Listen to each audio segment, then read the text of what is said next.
The choice of tools on the market today is bewilderingly large. I went to the Japanese woodworker online to buy this brand new Japanese dovetail chisel. This is the one we're going to prepare today. The choice of chisels on this website is incredible. I got lost, I got confused. You can spend anywhere between $20 US or hundreds of US dollars. This one here cost me $35 US, and I think this will be perfectly fine for what I want to do, and it will last me for many, many years. The marking gauge that we're going to be working on today cost me in Australian dollars 15. I could have spent hundreds of dollars on a marking gauge, but this one will do just fine. I will spend no more than half an hour on getting it to work exactly as I want it to work. And the beauty of working on it yourself is that you know it will do exactly what you want it to do. You can buy marking gauges, cutting gauges, mortise gauges. There are so many different gauges on the market that you can buy these days. I just use very basic marking gauges, and really in preparing these what you need to do is very minimal. You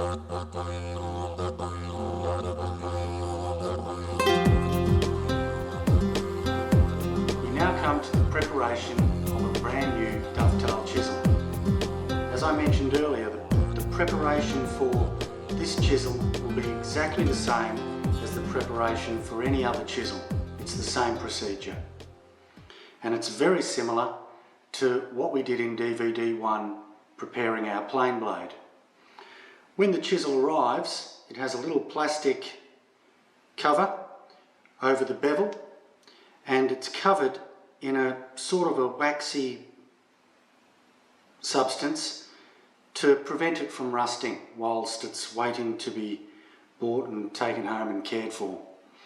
So the first thing we need to do is to remove that waxy material, and to do that I'm just going to rub some acetone over the surface, and it will remove it, and then we can commence preparing it and sharpening it.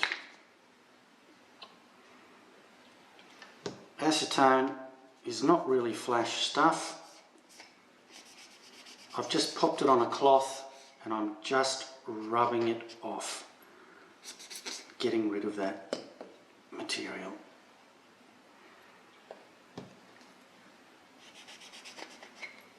Now the first thing we're going to do is polish the back, just like with a plane blade. And you can see here that the back of the chisel is fluted or slightly hollowed, and around the outside edges and along the bevel it's flat. So when we are polishing the back to get it nice and flat and polished, all we have to remove very little steel. Now, as with any other chisel or a plane blade, it's a one-off job, and we do it because we know that sharpness is the meeting point between two polished surfaces. If we just polish the bevel and we leave the manufacturer's scratches on the back, we won't have the chisel anywhere near as sharp as we can. So we're going to polish the back, and in polishing it we also ensure that it's perfectly flat, which we need for accurate chisel work. I am just going to make sure that the 800 grit waterstone is nice and flat before we start. The 800 grit stone is the coarse Japanese waterstone, and that is the one that we are going to use to commence polishing the back and removing the manufacturer's scratches. This is just a piece of 180 grit wet and dry sandpaper stuck down to some float glass with the surface tension of water, and I'm using this just to flatten the back. I am going to just run a pencil grid along this stone just to help me determine when it's flat. It's a very handy thing.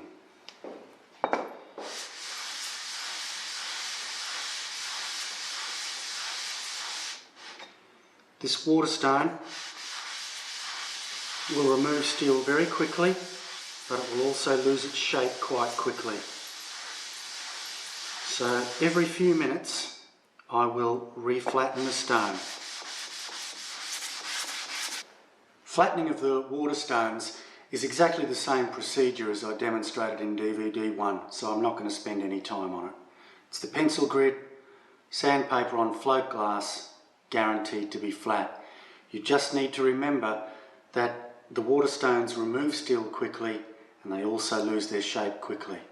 So be wary of that and just reflatten it every 3 to 5 minutes.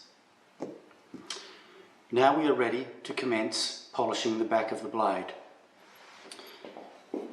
The two movements that we're going to be using to polish the back are the ones mentioned by David Charlesworth in his books. The Japanese waterstones are long and thin. There really isn't too much you can do. Now, I copped a bit of stick about this duck mat in the first DVD, but too bad. I like the duck mat. It stays. Just make sure the stone is moist. It should be, because it's in a pool of water all the time. Now, going to place this on and have good finger pressure. I'm going to move this up and down and I'm going to let it draw over.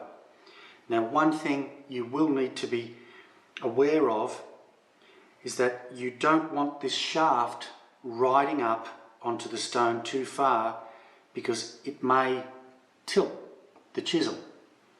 So just be aware of that, and let's start. It's just deliberate movements.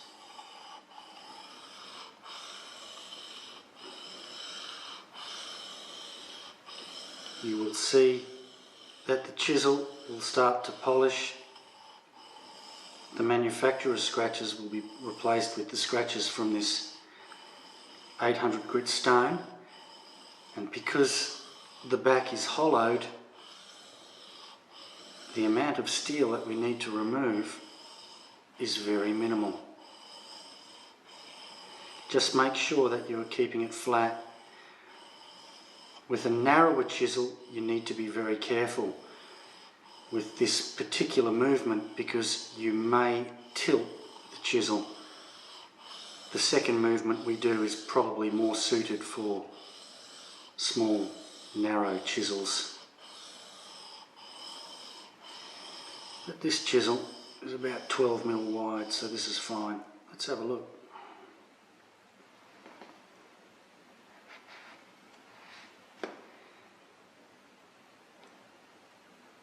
You can see that it's starting to clean up already. That's nice.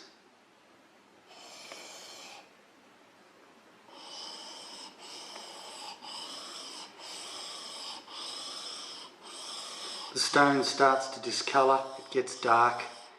That's the particles of steel that are being removed. Movement 2 is basically going across the stone like this.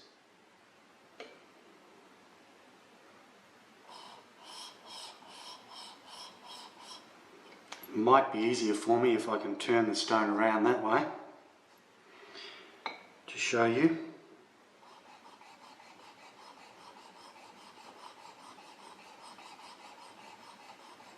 Just work your way down the stone. This will change the direction of the scratches from this stone as well.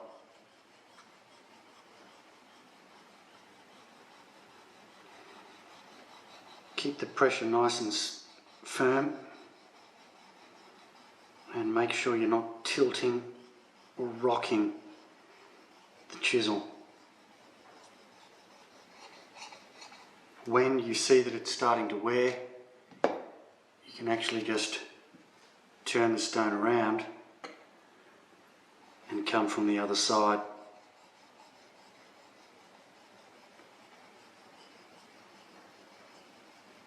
I have done those two movements on the 800 grit stone for about 10 minutes, and the back of this chisel is starting to look quite polished.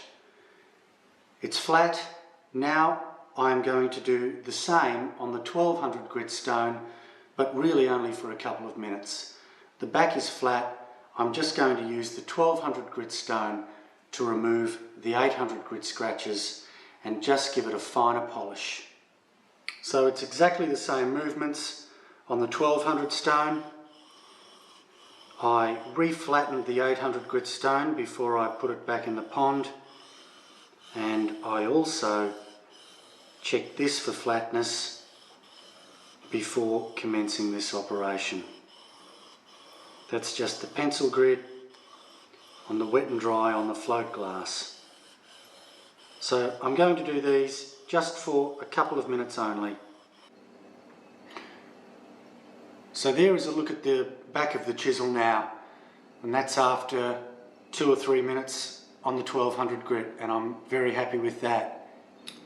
I am now going to hone the initial bevel on the Tormek whetstone grinder. Then I will use the 800 grit for the primary bevel and the 6000 grit polishing stone for the secondary bevel. But with a brand new chisel, before I do the primary and secondary bevels, I want to just clean this initial bevel on the grinder. It doesn't take long, and we're going to do that now.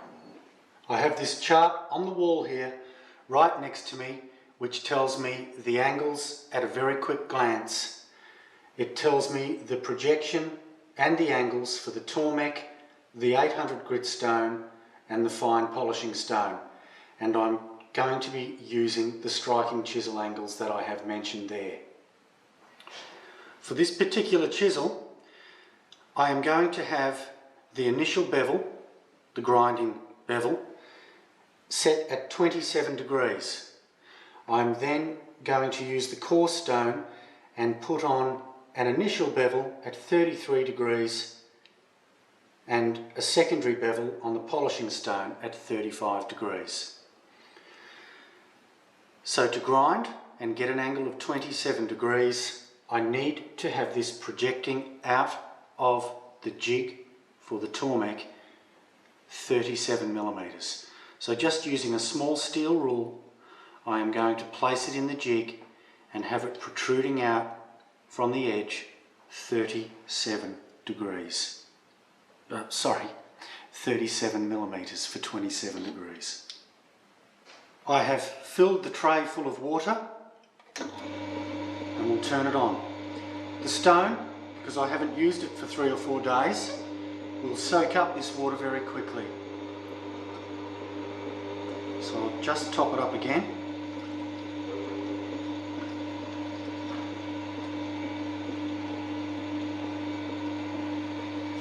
Now, with the chisel in the jig protruding 37 mil, I'm going to slide that onto the bar, and I'm just going to run this through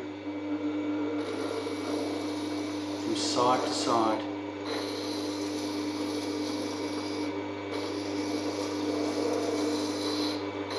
And this will just clean that initial bevel for me.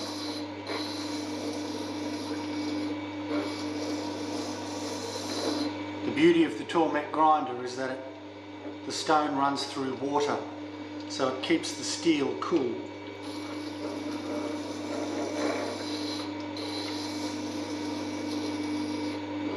When you've done a bit, just take it off and have a look.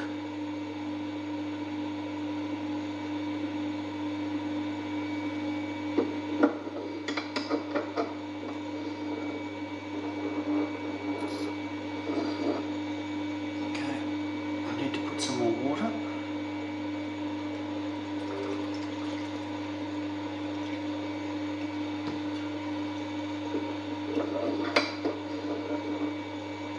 And just going to run it through again.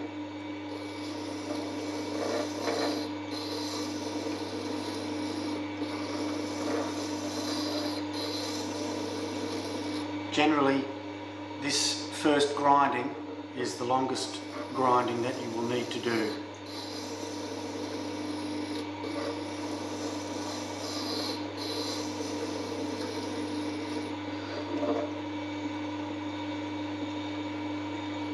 Now that grinding on the Tormek took me no more than 2 minutes, and that is the first time that I have ground that initial bevel. Once I have used this and resharpened it maybe half a dozen times, I will just go back and regrind this so that it's very quick for me to resharpen on the waterstones. When I do that, it'll take me no more than a minute on the Tormek grinder. There you can see the result of that initial grinding. A lovely clean bevel. Now we are ready to hone the initial bevel on the 800 grit Japanese waterstone, and for this I am going to use an Eclipse honing guide. As mentioned in DVD 1, I also use these for plain blades, and whilst a lot of makers don't bother with these, I like them. It enables me to always repeat an angle, and I like that consistency.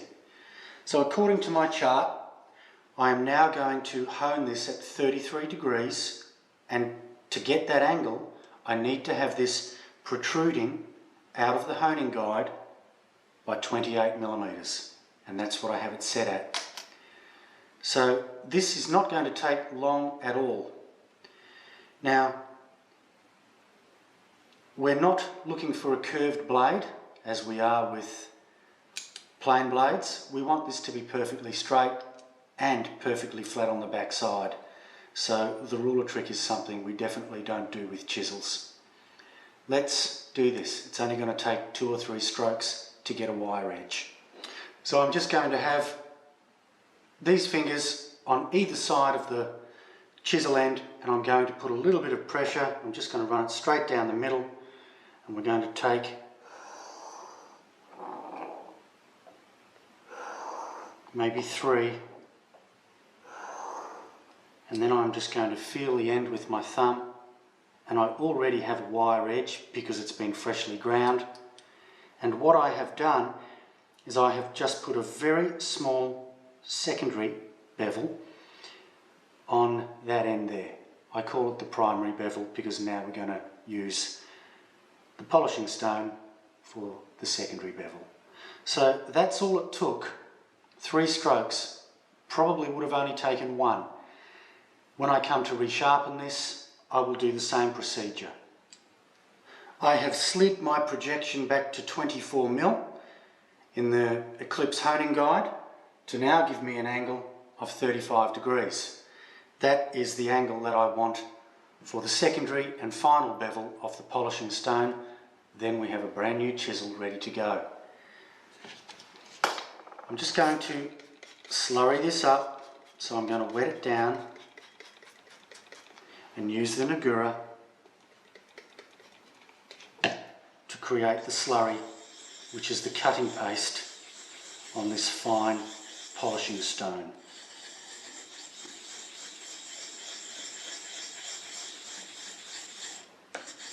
So I slurry it up, and I find that I haven't got time to muck around here in WA, Western Australia, because things dry out far too quickly. So I'm just going to give this the same 3 strokes.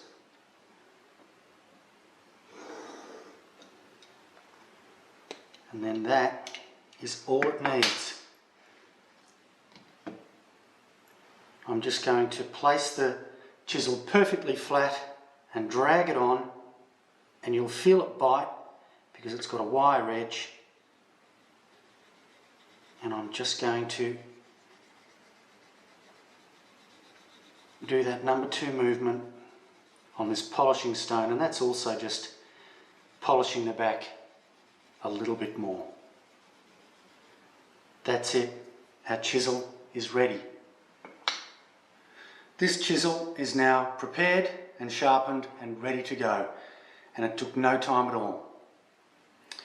I have exactly the same size chisel right here. This is one that I have been using for 15 years and using recently that needs to be resharpened. I'm going to show you how quickly you can resharpen a chisel. I don't need to regrind this just yet. All I need to do is rehone the initial bevel, the primary bevel on the 800 grit stone and then the secondary bevel on the polishing stone. It's very quick. It only takes a matter of minutes, and even after I've done that half a dozen times and it's starting to take a little bit longer each time to get that wire edge,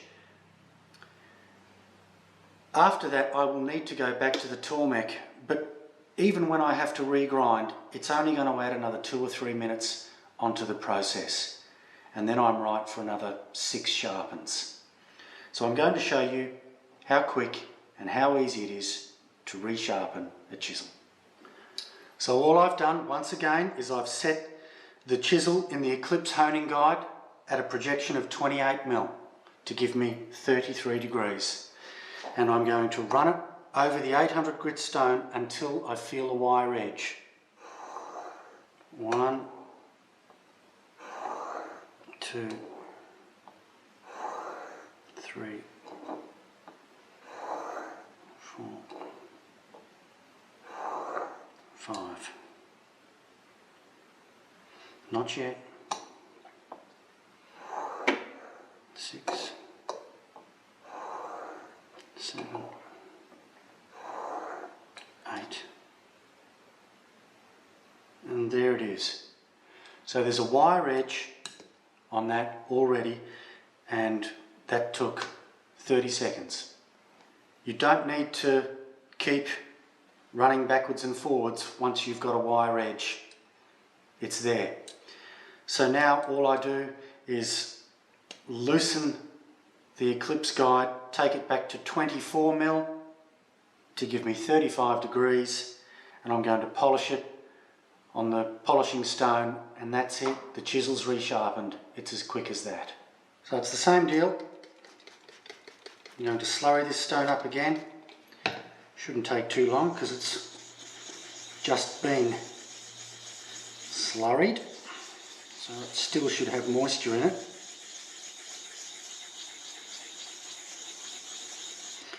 And because I have a wire edge, I really only need 2 or 3 passes on this polishing stone every time I go to put the final secondary bevel. 1, 2, 3. That's it. I'm going to take it out and just remove that wire edge. Keep it nice and flat and just polish that back a little bit. And that's it. That chisel is resharpened. So both of the chisels are sharp now, but as I have something else to show you, as in marking knives and marking gauges, I'm going to put some camellia oil on these just to protect them and prevent them from getting any horrible rust. This is just my oiling box, and now I'll pop these away and we will get on to marking out tools.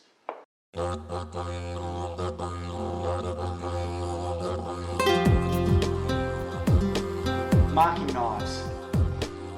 Marking knives are a very important tool in marking out. I have 2 here, and I'm going to show you how to prepare these.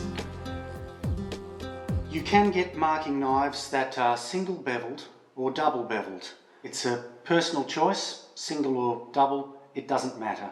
If you use them correctly, you will still get the same result. These ones are both Japanese. They are fluted on the back, which means they are slightly hollowed, so when we come to polish the back, it doesn't take as long. It's similar to the Japanese chisel. So in preparing these, really we want to make sure that the back is flat and polished and that we have a nice clean bevel to give us a sharp edge so that we can cut the fibres. When you have a sharp marking knife, cutting the fibres across the grain is no problem. And the beauty of marking out in that way is that by using a marking knife to cut those fibres, when it comes to docking that piece with a saw, you won't have tear out because you've actually cut the fibres, broken the fibres with the knife beforehand. The marking knife also leaves a perfect cut in the fibres so that when it comes to chiselling, the chisel fits beautifully into that knife line and it guides your cut. So cutting accurately is made a lot easier by accurate marking out. Right now we're going to go back to the waterstones so I can show you how to prepare a marking knife, and then I will show you how to use it. As I mentioned earlier, the marking knives that I prefer to use are single beveled, and I have two here that I use. The marking knife needs to go very firmly and snugly up against the square or the ruler that you are using to give you a straight line. When I say single beveled, what I mean is that the back side is perfectly flat and the other side is beveled. If you have a double beveled marking gauge, it is beveled on both sides, so there is no need to polish the back. I find I have no need for a double bevel. I have the two marking knives here, both single beveled as mentioned. This one is for right hand use only. This one here is designed for left and right hand use. This is the marking knife for right hand use, single beveled, flat on the back side. And this is the marking knife that is used for right and left hand use, and it's also flat on the back side. In polishing the backs of these two, it is exactly the same as the plain blade and the chisel. I'm on an 800 grit waterstone and making sure that it's not riding up and it's sitting nice and flat, I'm just doing the same movements.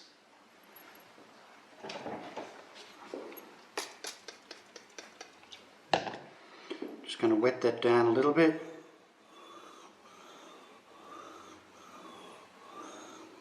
And that is all it is. It's the same procedures and techniques for just about everything. Starting on the 800 grit stone, you can have a look.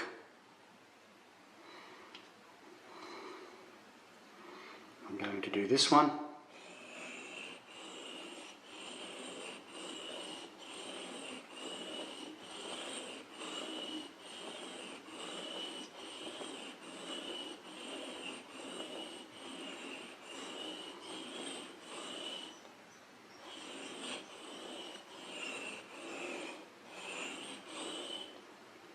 Turn the stone around.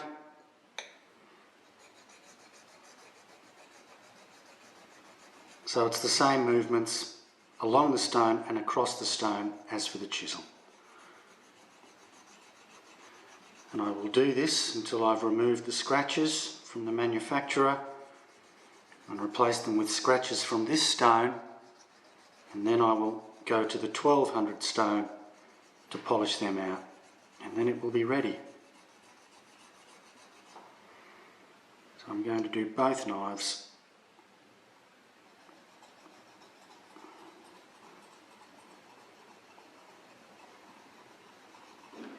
I've now upgraded to the 1200 stone, and you guessed it, it's exactly the same stuff.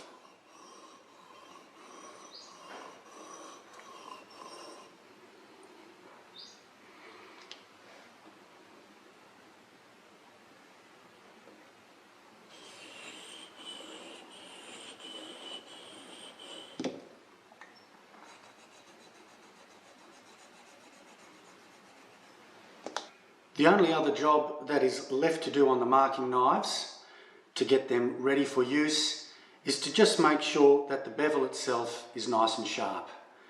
Polishing the back is a one-off job.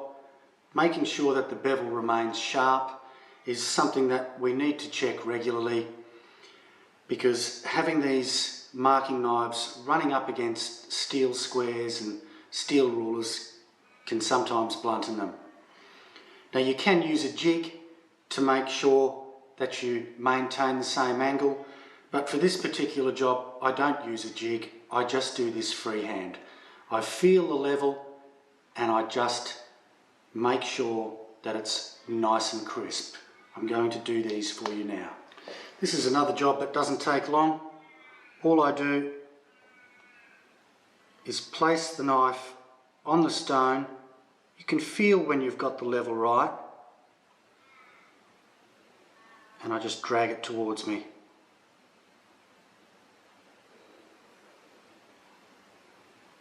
And then you can have a look and you'll see that the bevel is cleaning up. Doesn't take long. It's the 800 grit stone and just the polishing stone. They are so beautiful, these tools, and when they're sharp they are a joy to use.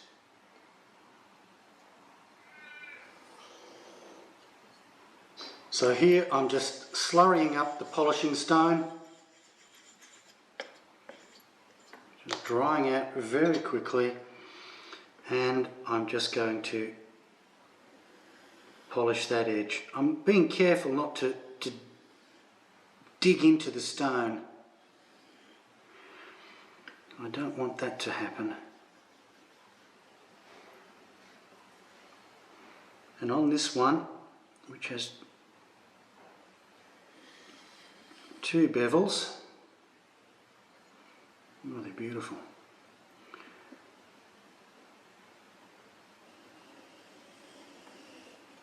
I am just doing both.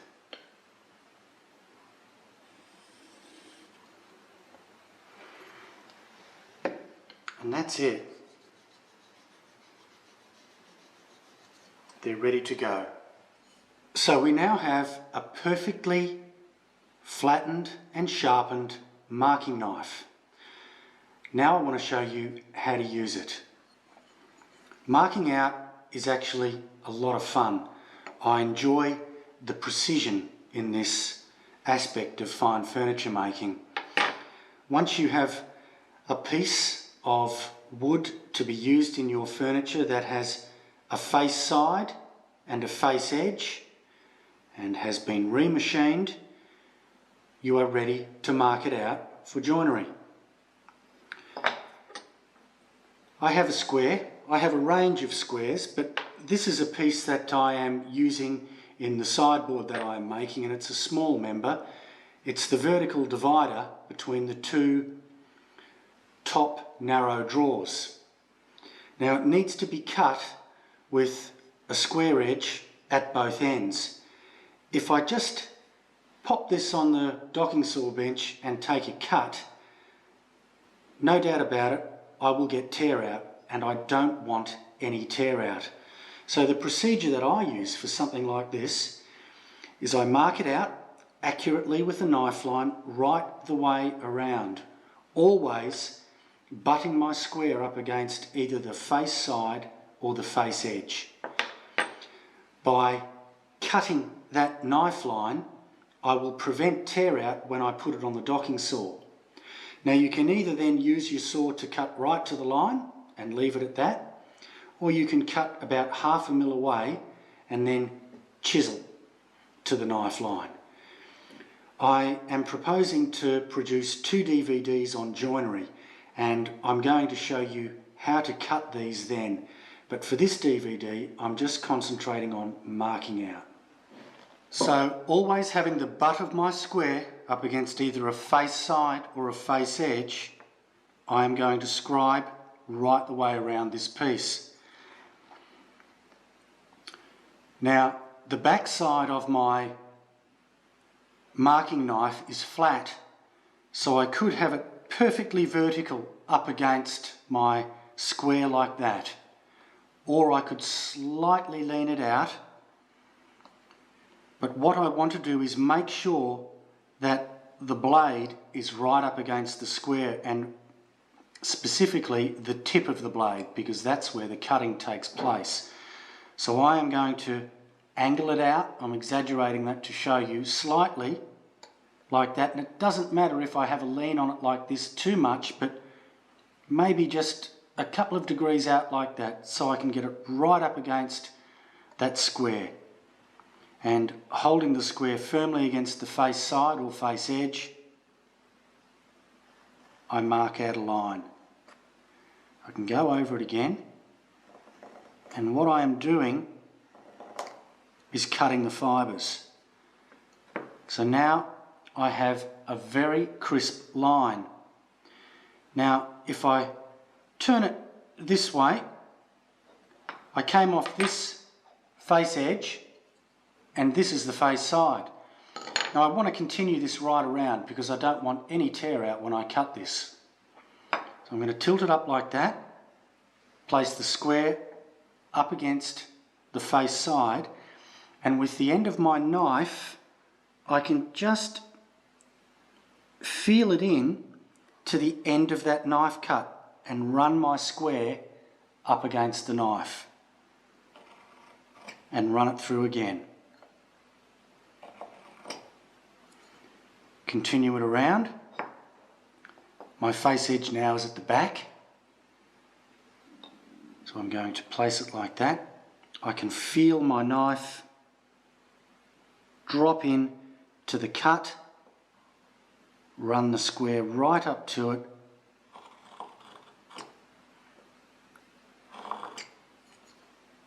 mark it like that. Keep going around. Now my face side is at the back.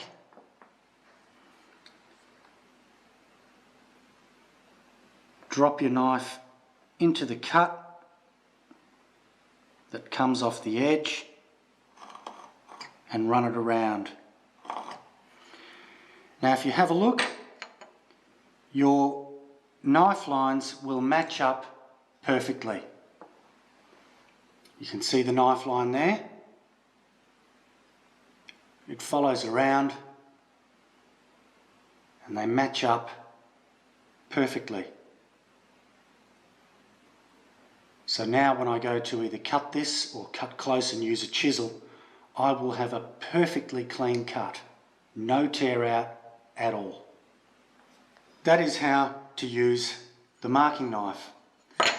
If, for example, I was doing 4 table legs, I would actually clamp the legs together and square off and use my ruler so that the first cut that I make uniformly along all 4 legs, top and bottom, so I know they will be exactly the same size.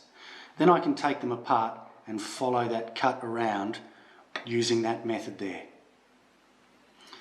Now we are going to move on to marking gauges.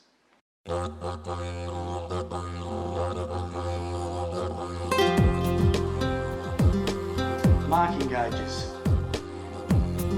I have here several marking gauges that I have been using for the last 15 years. They're cheap, I have tweaked them and they have served me well. They work beautifully. I enjoy using these marking gauges and I really do think that these are probably the cheapest on the market. You can buy mortise gauges that have 2 cutting blades, so you can set the cutting pins to the width of your mortise and do that in one.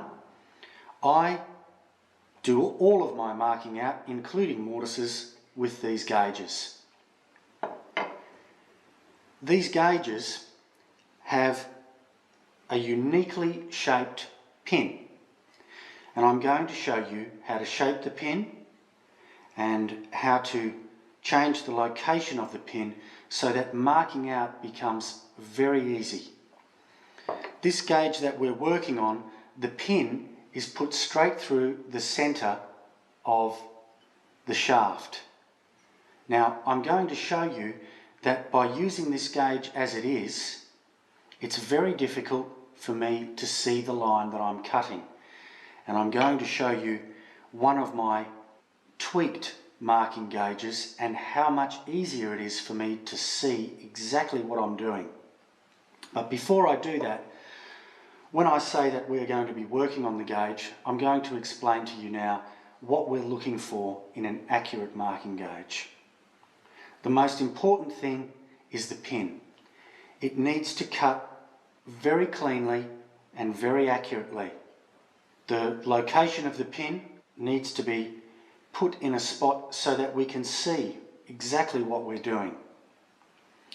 The shaft needs to be straight, and very importantly, the top surface of this stock needs to be flat and it needs to sit square to the shaft. I want to talk to you a little bit about the pin. The pin on this new marking gauge is basically like a nail. These two pictures here show the pin as it stands at the moment and the way it's going to look like after we've shaped it on the Tormek grinder. You can see in this one here, the present shape of the pin, it looks pretty much like a nail. If we use this in the marking gauge as it stands, when we push this gently into the timber and scribe a line, we're going to bruise each side of the wood, and that is not what we want. It will not enable us to mark out accurately. By shaping the pin and having it look like this, you can see that we have a slightly undercut square angle with a very sharp point, which will enable us to cut very accurately.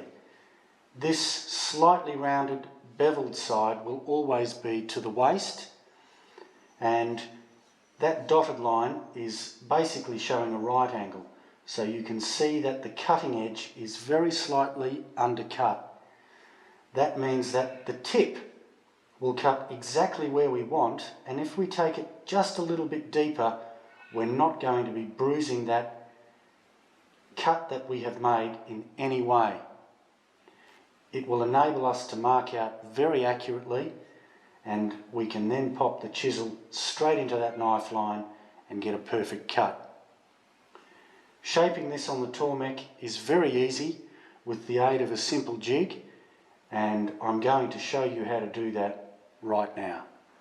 We now come to shaping the pin. Now, as you can see, I'm going to remove this pin so I can shape it on the grinder, but I just wanted you to see that the pin is actually right in the centre of that gauge. There, you see it right there.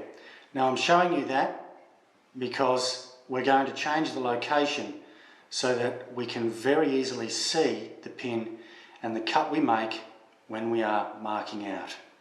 Now we're going to remove this so we can shape it and turn it into a cutting pin rather than a dull, blunting, horrible pin.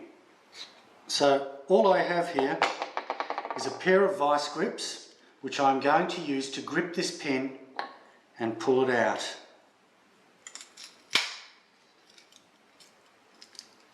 I'm just turning it and pulling it through, and it's come straight off the end because I haven't had a big enough breakfast. Let's try again. It shouldn't be too difficult. It's coming off the end again. Alright, we'll tighten this up.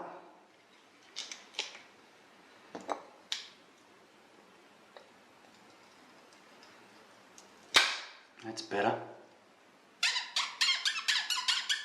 Here it comes. Okay, so there's the pin, and it's basically just like a nail.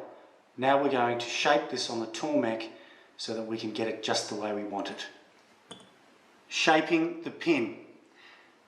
I have removed the pin from the marking gauge. This pin had a diameter of 2.3 mil and it was nice and firm in the gauge. So I've just got a piece of 9 mil ply here and I've drilled two 2.3 mil holes. One in the side and one up the top here. I'm going to use this just as a guide to help me shape this pin into a nice cutting edge. So I'm just going to pop this piece of ply on the bar and just take it down gradually.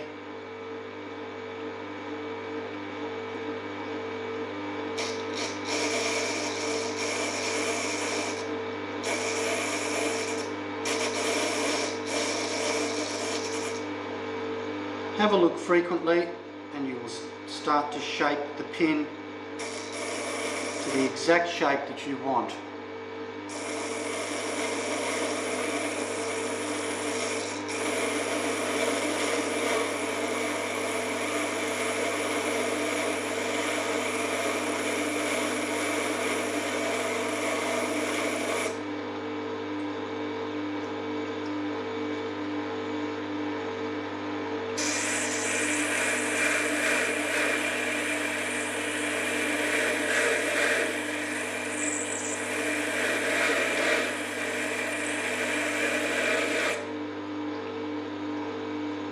So in this action here, I am grooving in the flat side.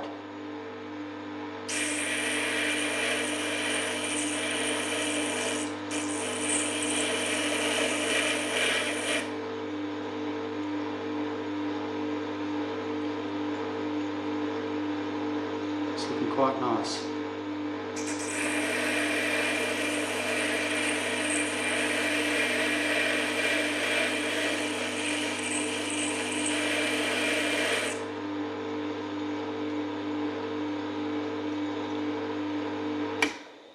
It's going to be very difficult for me to really show you because it's such a small thing.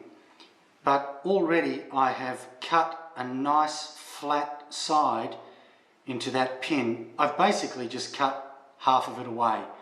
And you know, I could probably use it as it is right now. It's a very nice shape. It has a flat face and a beveled face, and the beveled face will always be facing towards the waist. Not quite sure if you can see that. I will just move it slightly, but you can, hopefully you can see what I have just done with 30 seconds on the whetstone grinder. I'm really happy with the shape that I've got already on this pin. I honestly think that I could just about use it as it is now, as it has a lovely straight cut and then the beveled side. But I'm just going to change its position in this jig now by very carefully using the vice grips and taking it out. Now I'm just going to pop the pin into the end here so I can change the position on the grinder and pivot this. I'm just going to use the vice grips to help me get that in. That'll do. Now it's on a bit of an angle, but that doesn't matter. Now I'm just going to pop this on the top and shape it and curl it this way. Just be very careful.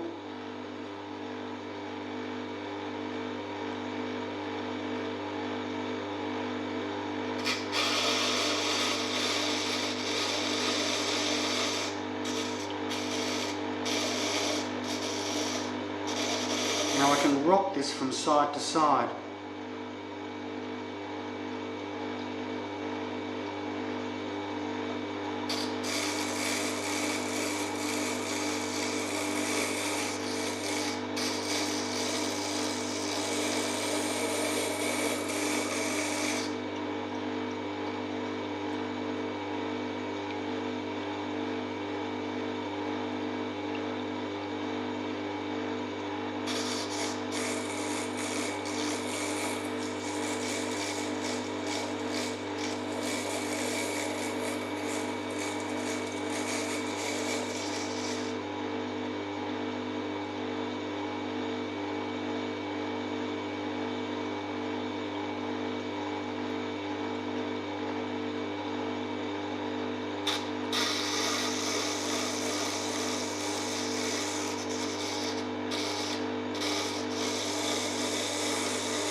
I'm very happy with the shape of this pin now.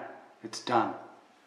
So with the aid of a very simple jig, I have changed the shape of that pin to a shape that is very suitable for accurate cutting, and it took no time at all. Now we will move back to the workbench and change the location of this pin on the shaft of the marking gauge. So we have now successfully shaped the pin, and that is ready to go. Now we are going to change the location of the pin in the shaft of the marking gauge. I am going to make it consistent with the location on all of my other marking gauges. That way it will be very easy for me to see the line that I am marking as I'm pushing the gauge away from me. You can see that I also have a little notch out here where the pin protrudes through on the underside, and that is also to help the visual aspect when marking out. It enables you to see very clearly exactly what you are doing, and you can see how the location of the pin is very different from the one that I bought straight off the shelf that was coming straight through the centre of the shaft. This one is very slightly angled. I've placed a very rough pencil mark on the end grain of this shaft here to enable me to see where I'm going to drill a new hole for the pin. The diameter of the pin is 2.34 millimetres, so I'm going to drill a hole that is 2.2 millimetres wide, so that when the pin gets pushed through, it's a nice snug fit. I don't want it popping back up into the shaft when I'm marking out and putting a little bit of pressure on it. So now we're going to go over to the drill press and drill this hole. All I have is a very basic wedge placed right there just to help me maintain control of this piece. I'm not going to the trouble of spending time making an elaborate jig because this is a one-off job, and I'm just going to bring the drill right down through like that, straight through the bottom. Now I'm not worried about it maybe causing a little bit of tear out down on that underside, because I'm going to cove that out. So I'm going to start it about 7 or 8 mil in from the edge, from the end grain of the shaft. And we're going to drill that right through. I'm going to hold it nice and tight on the wedge. Here we go.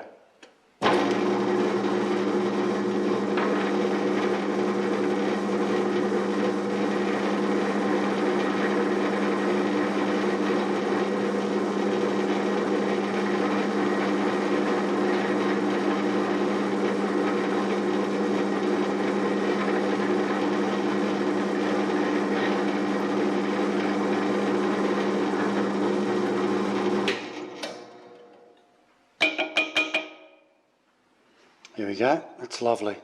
So that's come through, that's it. So as mentioned, the diameter of this pin is 2.34 mil. I've just drilled a 2.2 mil hole, so it's nice and snug.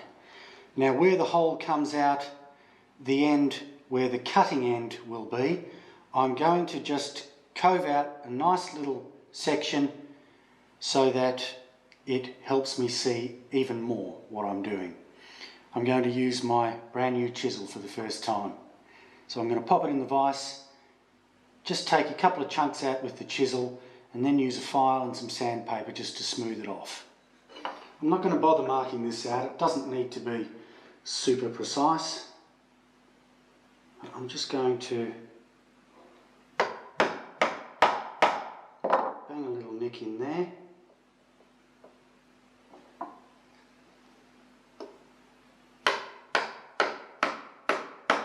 Bang a little nick in there.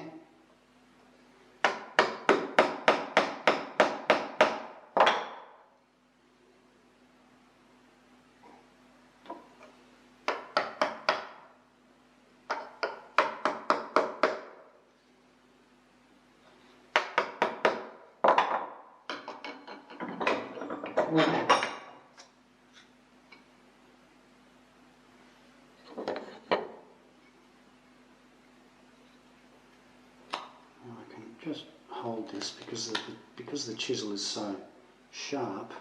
I can just take that out by hand. It's almost like paring.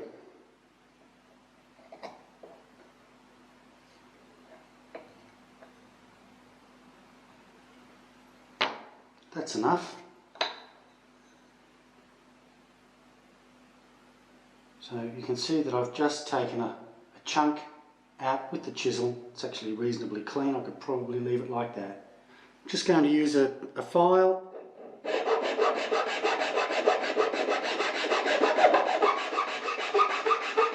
Just to smooth it out.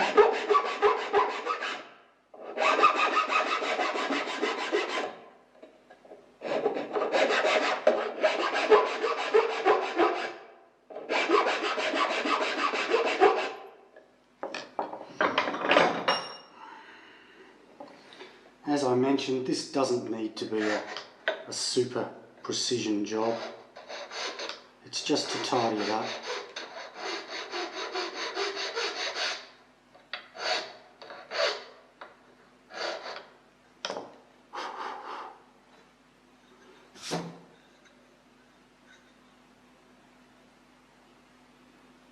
That will do.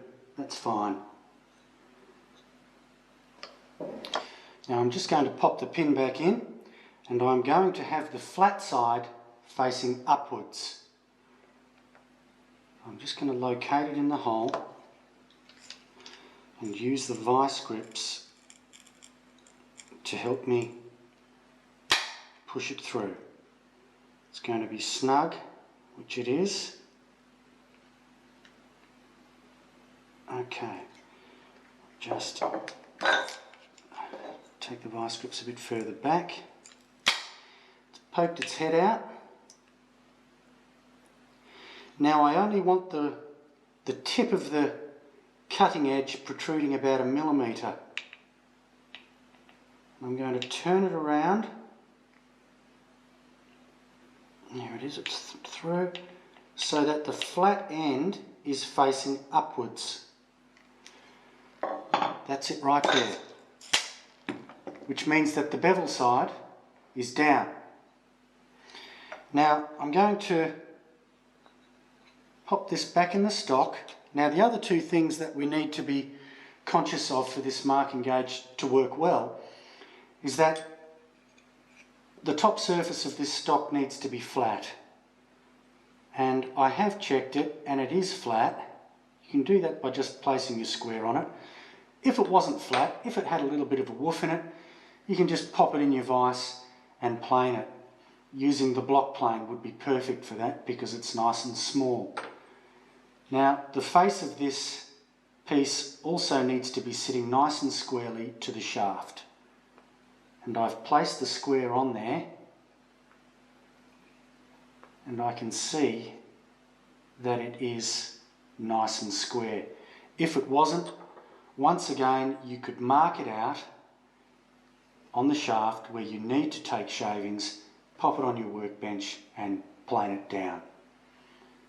So this gauge is ready to go.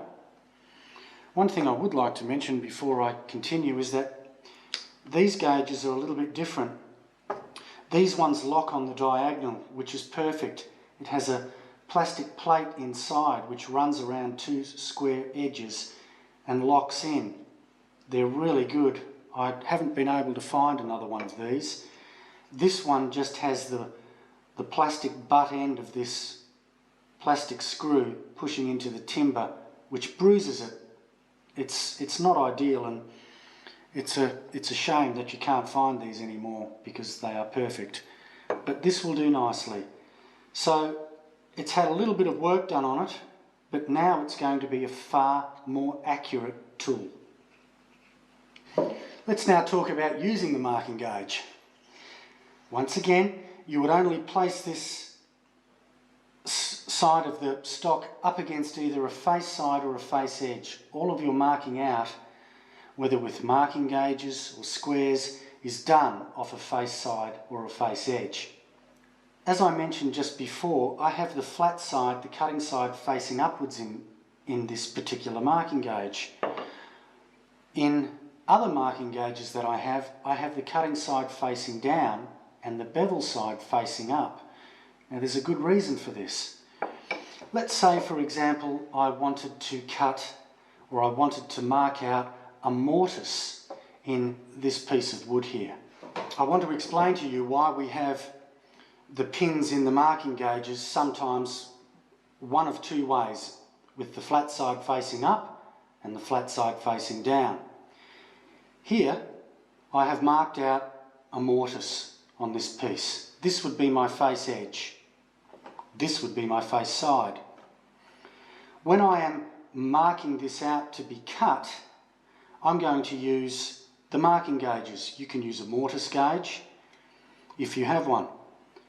Now, when I come to do this line here, I want the waste side to be facing into the cut itself, the mortise itself, and the square edge to be nice and clean along that side.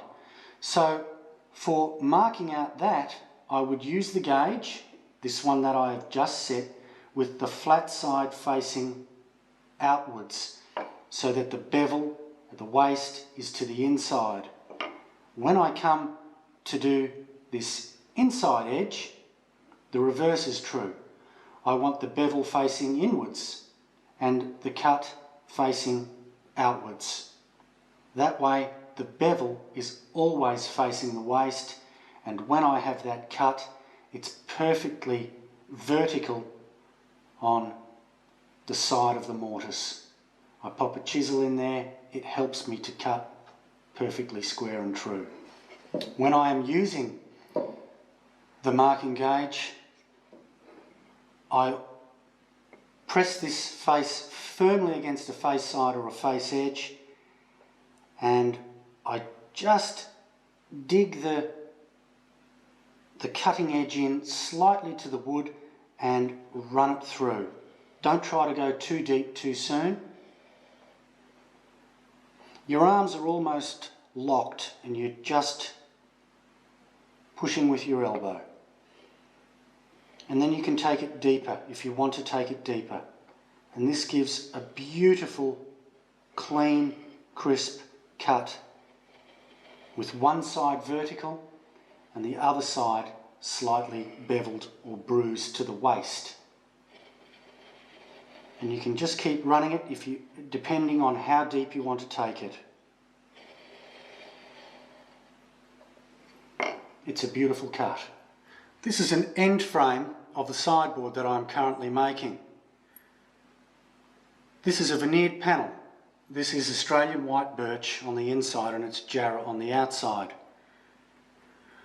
When I came to cut these to size, if I hadn't have marked these out with a marking gauge, I would have had horrible tear out when I cut across the grain. Maybe not so much when I cut along the grain, but definitely cutting across the grain, I would have had tear out everywhere and it would have been a horrible mess. I used marking gauges to scribe a line through the veneer so that when I cut across the grain, I wouldn't get any tear out. I can then clean up afterwards with the shoulder plane, as these have a tongue going right the way round for the frame and panel. I'm just going to show you the edge because it's a very neat result, and even if you didn't use a marking gauge, you would still need to use a ruler and a marking knife. Either way, you need to cut these fibres before you cut them with a saw.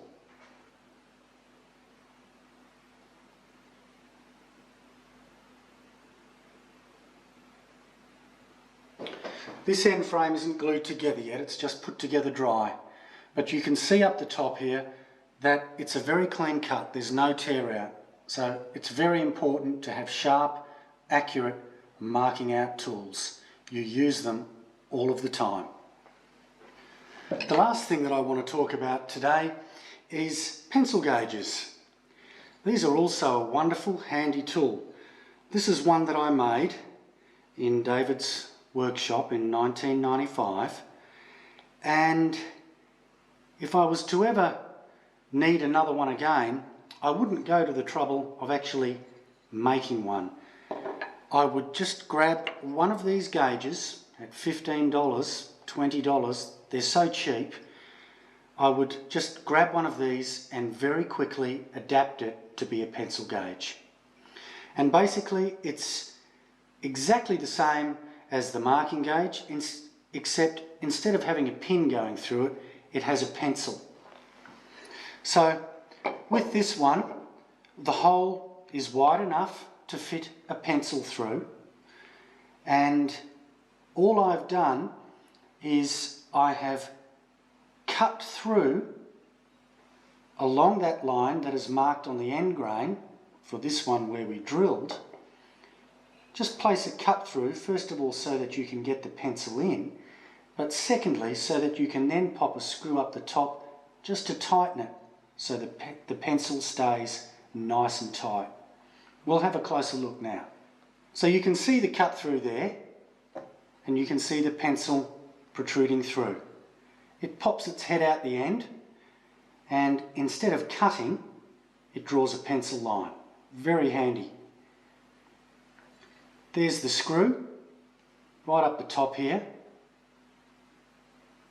So there's a clearance hole going through this side, and on the other side of this cut through is the tapping hole. So it can just bite and hold that pencil nice and firm. For basic marking out, if you're going to cut something on the bandsaw or the docking saw and you're just cutting it to a basic rough size, something like a pencil gauge is a very handy thing to use. So today we've covered the accurate preparation, sharpening and resharpening of a brand new chisel, which doesn't take long. And we've also had an in-depth look at marking out tools, specifically marking knives and marking gauges. And we've learnt how to turn a cheap marking gauge into a very accurate tool that will give you perfect results time and time again. There really is no need to spend lots and lots of money on expensive tools. As I've mentioned many times before, cheaper tools with a little bit of work will give you a sensational result. And if you don't want to use a mortise gauge to mark out mortises, you can very easily use two marking gauges with the bevels facing in opposite directions to use to mark out your mortise. If you have more than one mortise to cut, and maybe you're cutting them over several days, just keep the settings as they are and don't touch them, because it'll be very difficult for you to reset it to exactly the same measurement as you had initially. Thanks for watching, and I hope you've got a lot out of today's DVD. Bye for now.